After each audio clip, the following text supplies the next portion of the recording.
And welcome back to the Standard Fantasy Football Podcast. I'm your host, Jono. And I'm your host, Chris. And we're going to bring you our Week 15 playoff prep episode. Yeah. Let's jump into it.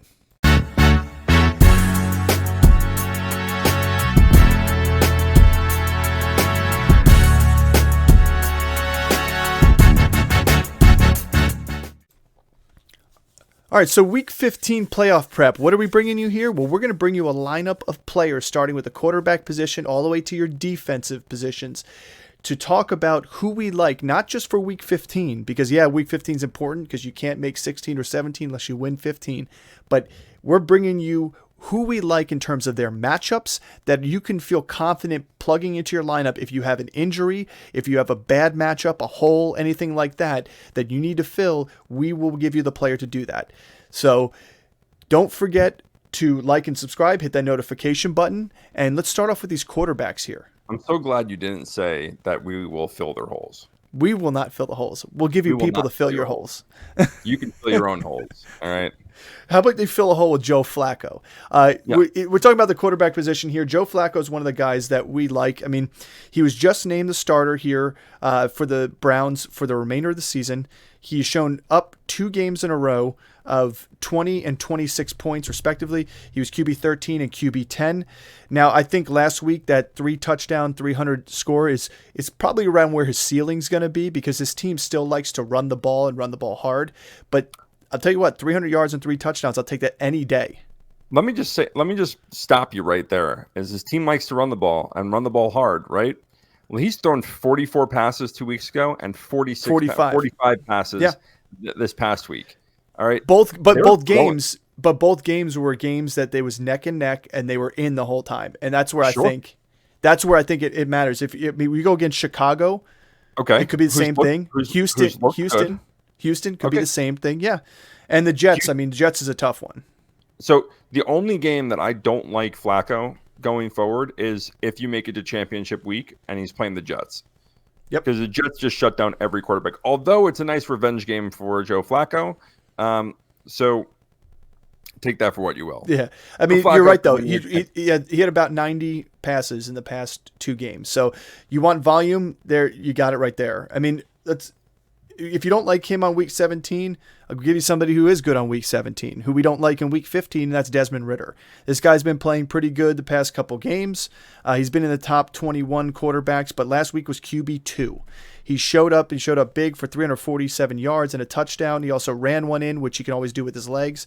He doesn't put up the big-time yardage with his legs, but he around that goal line area, he will find it.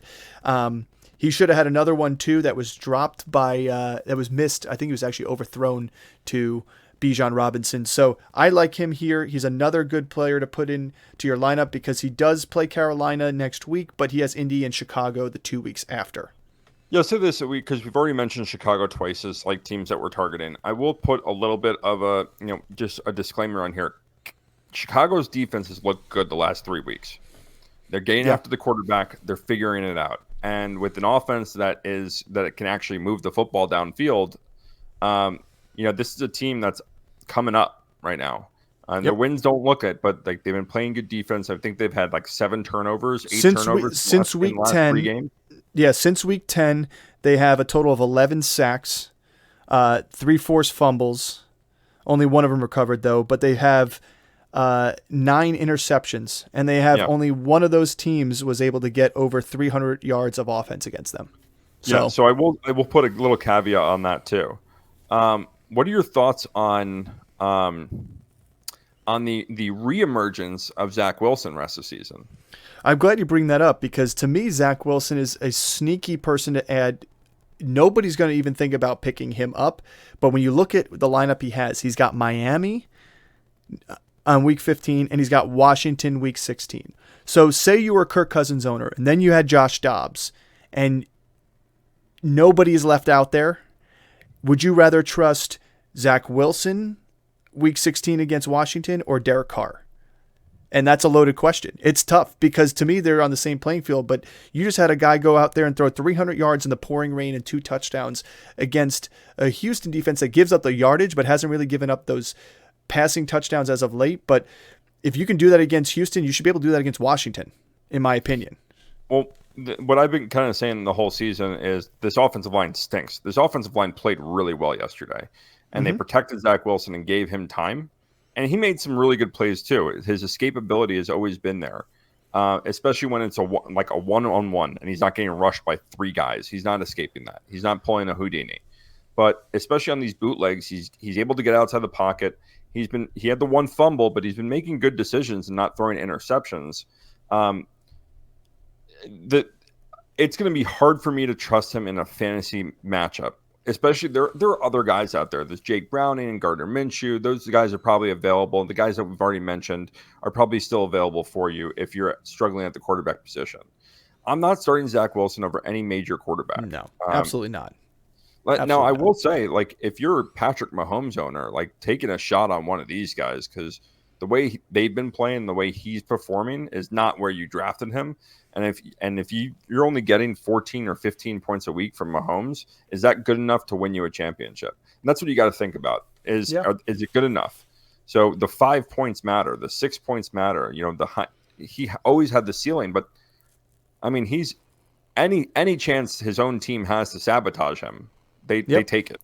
Well, here's what I'll say too, and this is the next guy or guys I should say here, because it's who's going to be at quarterback at this place, is the Pittsburgh quarterbacks, and specifically Mitch Trubisky.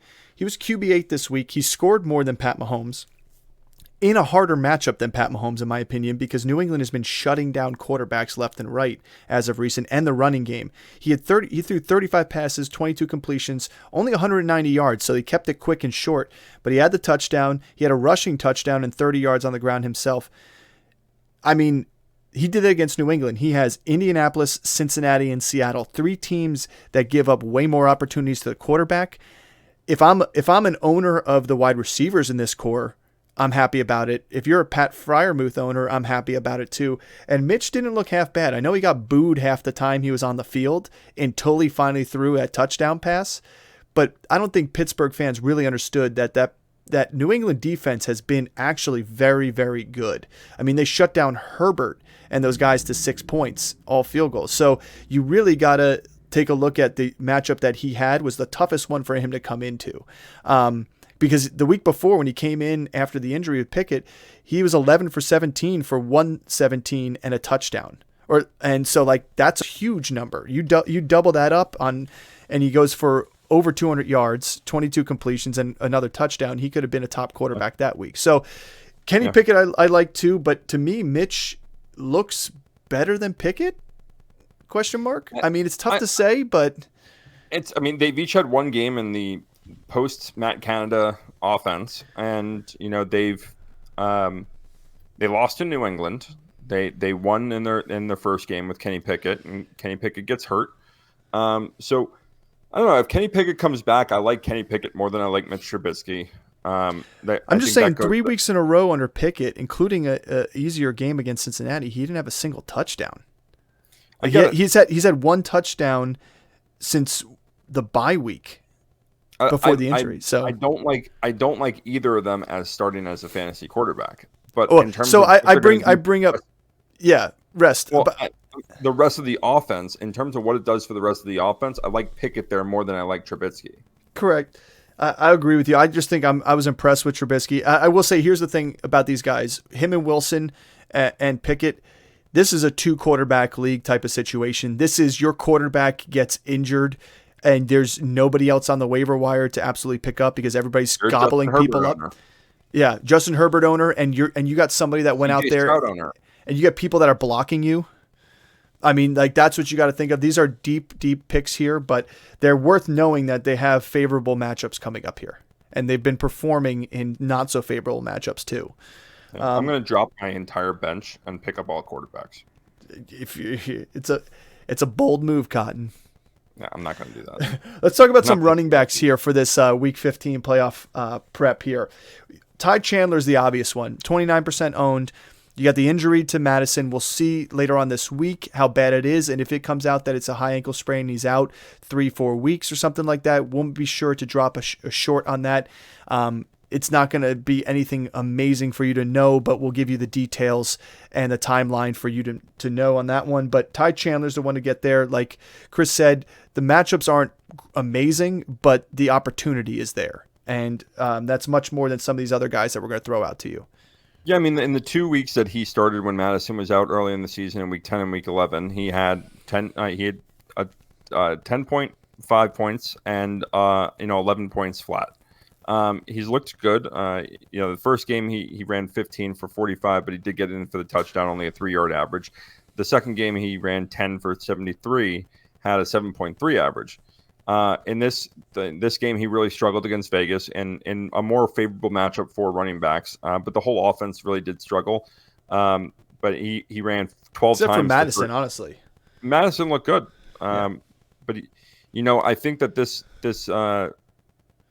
Ty Chandler, again, based on the opportunity and based on if Madison's out extended period of time, he's probably my priority add. Like, I've seen speculation on other people. I'm not high on Kenneth Gainwell. Like, I don't think the volume is there enough for him to be valuable. I'm not. There's another guy that we've talked about for, I don't know, maybe 8-9 weeks is Rico Dowdle, where I think that he's another guy that you can absolutely start if his injury isn't lingering. Yeah, I like Rico Dowdle. He's 14% owned. I don't disagree with you on the I don't disagree with you fully on the Gainwell. I think there's going to need to be a change in Philadelphia, and I think Swift is a better running back than Gainwell. But right. What happened when it came push come to shove? They needed a change of pace. They throw Gainwell in there, and he had some good runs. He had a couple good catches, and I just don't know if that's the route they want to go moving forward, or if they're going to try and just feed the beast, which they should with Swift. I mean, he's the better running back. Yeah, but I mean, still, what is that equating to? 7 touches a game? Even if they get Gainwell more involved, it's 7 touches a game. Like, is that? Are you willing to put your fantasy season on the line for a guy that's going to get a running back that's going to get 7 touches a game? No, that's why he's not on my list here. Right. But Rico Dowdle is who you brought up, so let's take a chance to talk about him. He's not quite in the Ty Chandler situation, but last week he was running back 15. He's only been playing about 20 to 30% of the snaps because obviously you have Tony Pollard there. But what he does when he has the ball has been pretty good. He's had a couple down games of 2.8 yards per carry, 3 yards per carry, but he's had a 6.5 yard per carry with a touchdown. He was 3.8 last week in a touchdown. He just runs harder between the tackles. He's gotten 2 games of 12 rushing attempts since week 10. He's had 8, 3, and 5 beside that, but he has been dealing a little bit with an ankle. I like him as somebody to put on there because if anything were to happen to Tony Pollard too while you're in this playoffs, you also still have a good matchup against Buffalo in week 15. He's worth a flex play if you are desperate. I'm not saying this is a guy plug into your lineup, but is a guy that should be rostered during this playoff run. I mean, he's had 3 touchdowns in the last 5 weeks. I think his usage is, his snap share isn't there, but the way they're using him has been better. They're truly using him as a change of pace back to Tony Pollard. And this offense is just rolling through really good teams. He gets 11.2 fantasy points up against one of the toughest rush defenses in the league. He averages 3.83 yards per carry, 12 rushes for 46 yards and a touchdown against a team that all season has been feared, where you're sitting your running backs against. And he has a pretty decent game. And Pollard even looked good against the Eagles. This whole team looked good against the Eagles, though. Yeah. But going against Buffalo, Miami, Detroit, now they're in a driver's seat right now. Like for the first, for the overall seed, number 1 overall seed in the NFC. I don't think that they're gonna downplay these games. I mean they got 3 tough matchups, and then the final week against Washington, like they're gonna have to beat those teams. One loss in those 3 games can knock them out of the number 1 overall seed. Yeah, I think Buffalo is going to be one where he can make an impact, but we showed against Philly, Miami, and Detroit, he could probably make an impact too with as well. So don't be surprised if they start trying to change a pace, keep him going, keep people guessing. Listen, the fact that he went for 79 and a touchdown in week 10, he was running back 14, and he went 46 yards and a touchdown this past week, and he was running back 15, just tells you that the running back market out there in fantasy football is barren.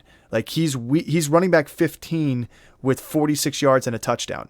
Like that's not big numbers, but that's just telling you like the market for the running backs in fantasy is tough. It's tough to predict, but this is a guy here on an offense that is rolling and they're scoring a lot of points and their defense is playing enough and getting turnovers to keep the ball in the offense's hands.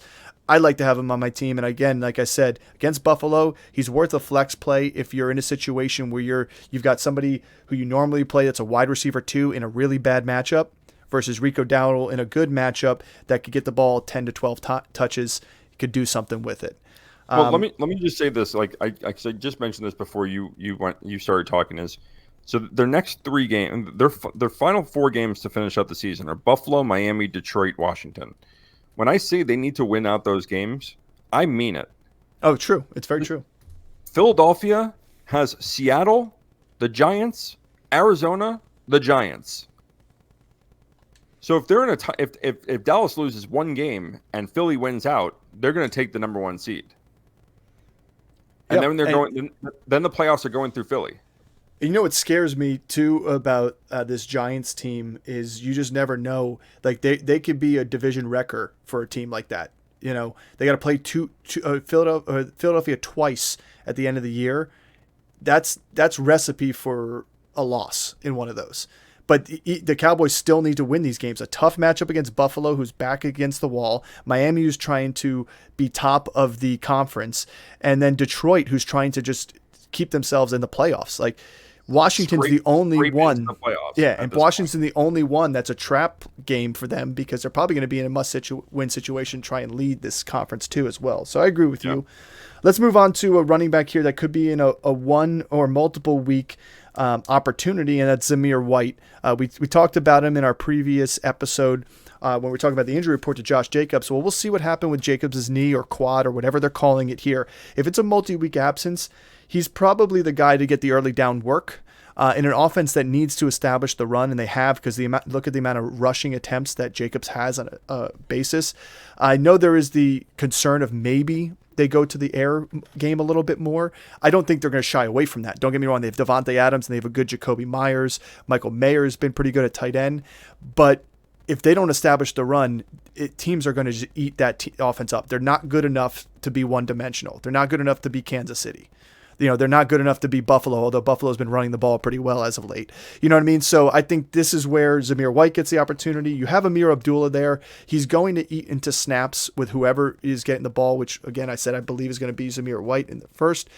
And he is going to be more of a passing down role and get some carries here and there. But I'm going to say he's eating into snaps, like I said on the previous episode, because he is a good receiver out the backfield. He's been his entire career. Yeah, I mean, I don't know how much I like either one of these guys. Their matchups for the next 3 weeks are going to be the Chargers, which you like that matchup, Kansas City, and then Indianapolis.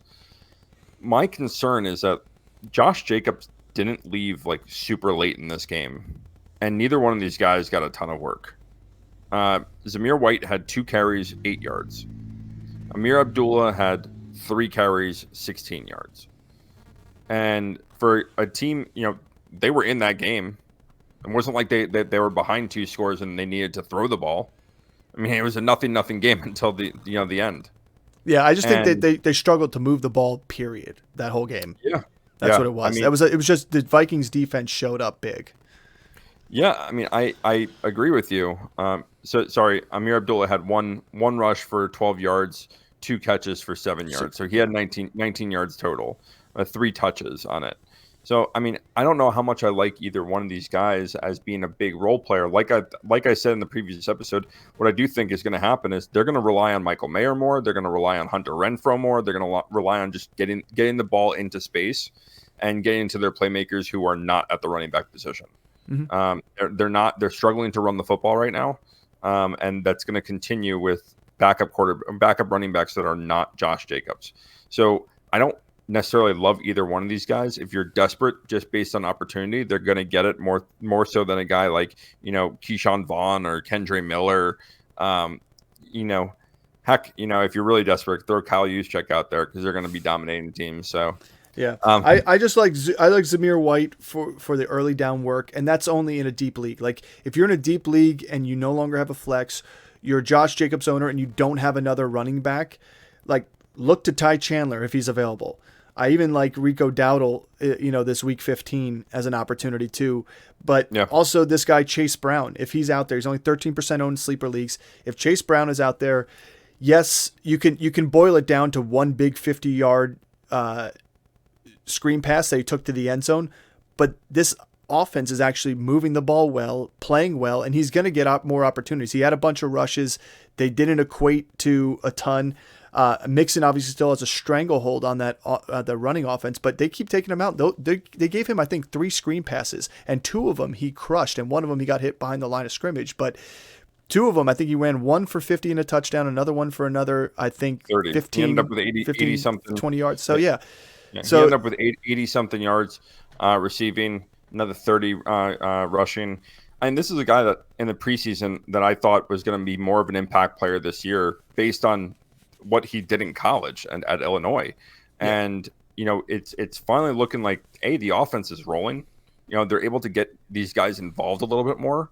And, look at the first 4 weeks of the season. This offense looked terrible. We were talking bail on this offense. Then all of a sudden Burrow comes back healthy and this offense starts rolling again. And then he goes down. And again, we're sitting there being like, bail. But, in all honesty, like, this offense looks pretty decent. I mean, they're middle of the pack. I wouldn't put them as like a top 10 or a bottom 10. Like they're right in the middle.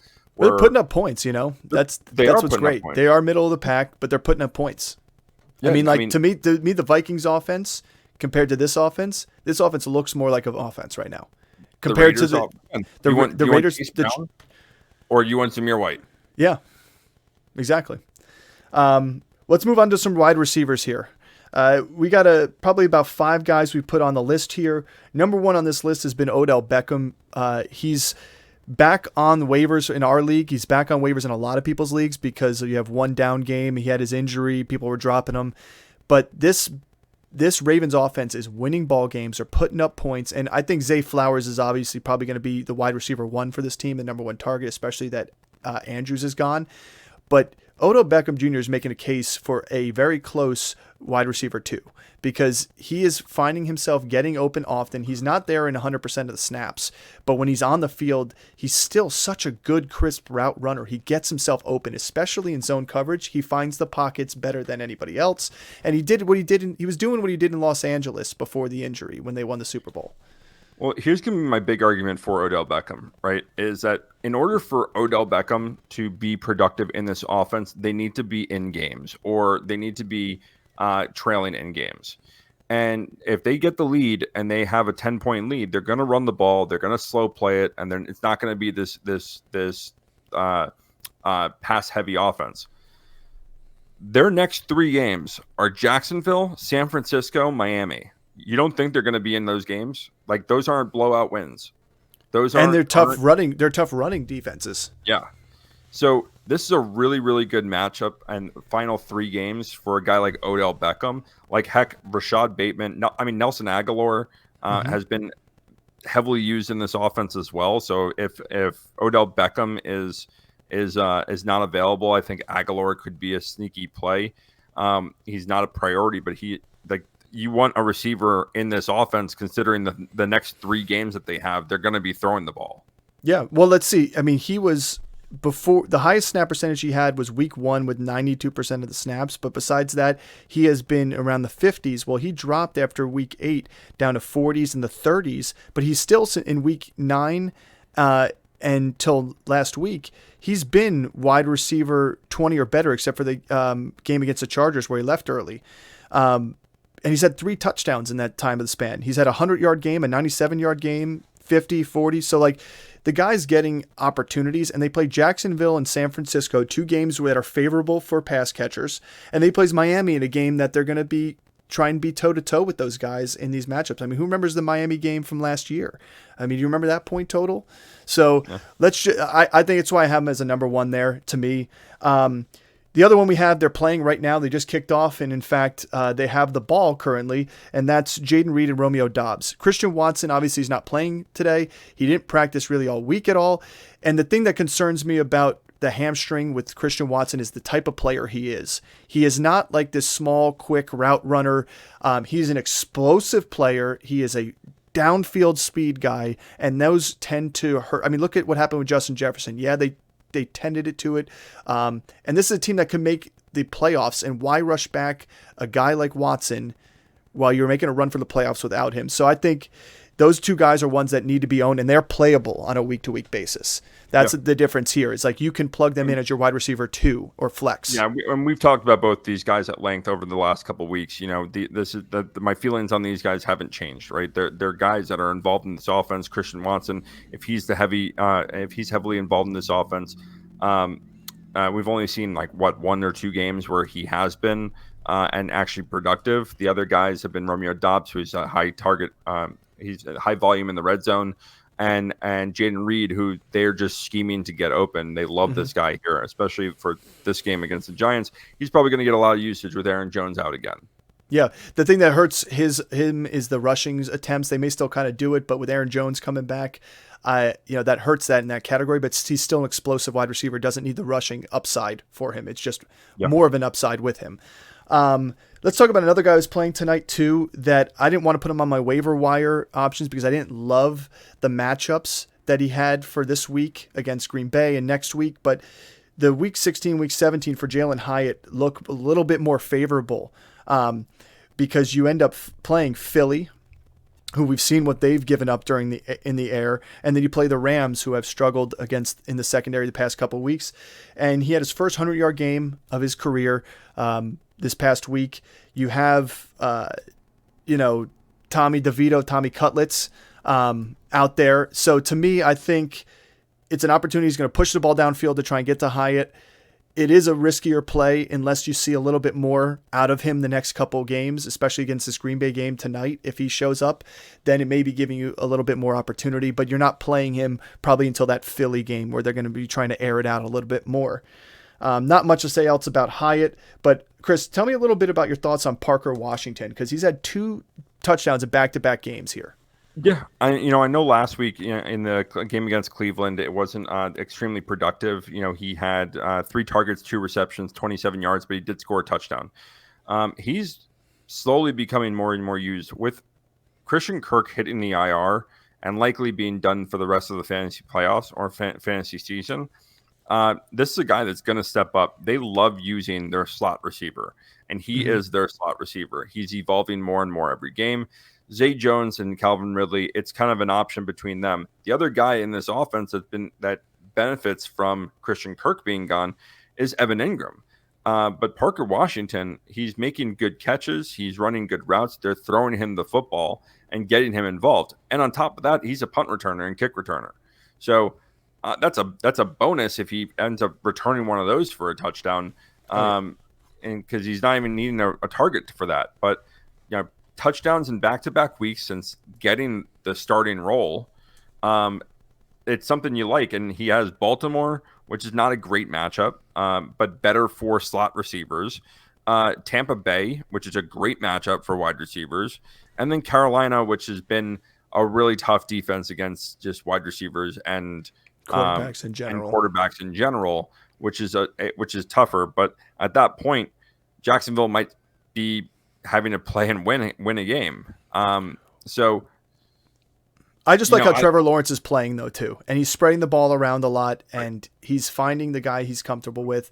And again, we saw another game here where Calvin Ridley struggled a little bit. They looked a little bit off the page, and he found his slot receivers, whether it was Ingram or it was Parker Washington. So I like it. The way the Jacksonville's playing, it's definitely one that you want to be involved and invested in.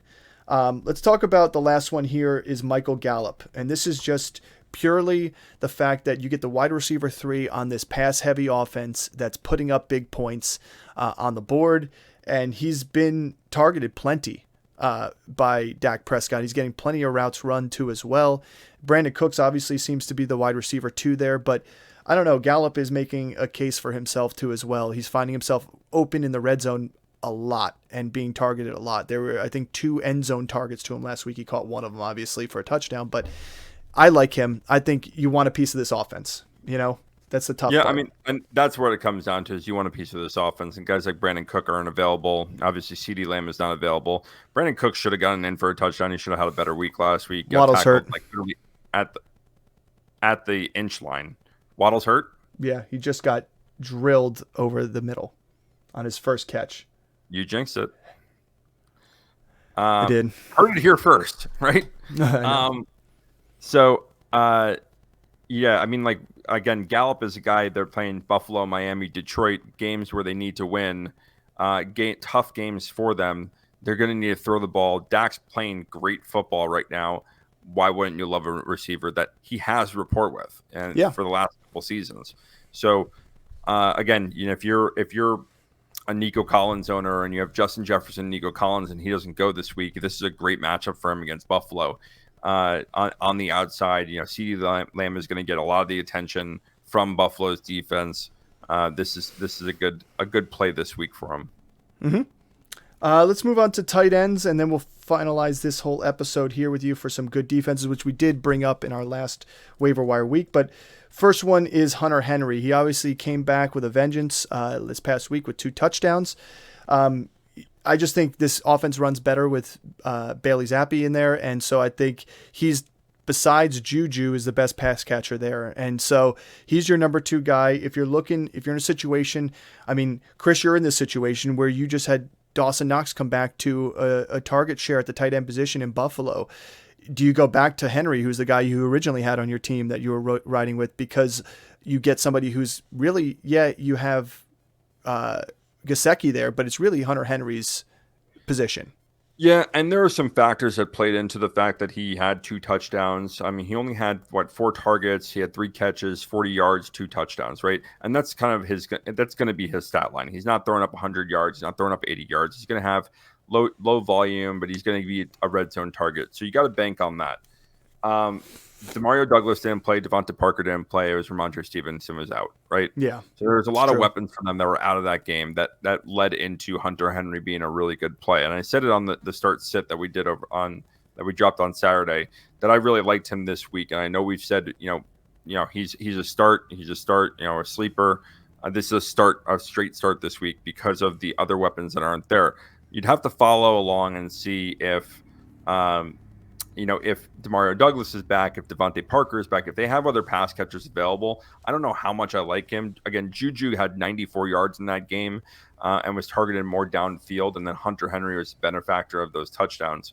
And one of them was just a perfect dime pass that was, less than an inch above the outreached hands, and Hunter Henry makes a great diving catch in the end zone for a touchdown.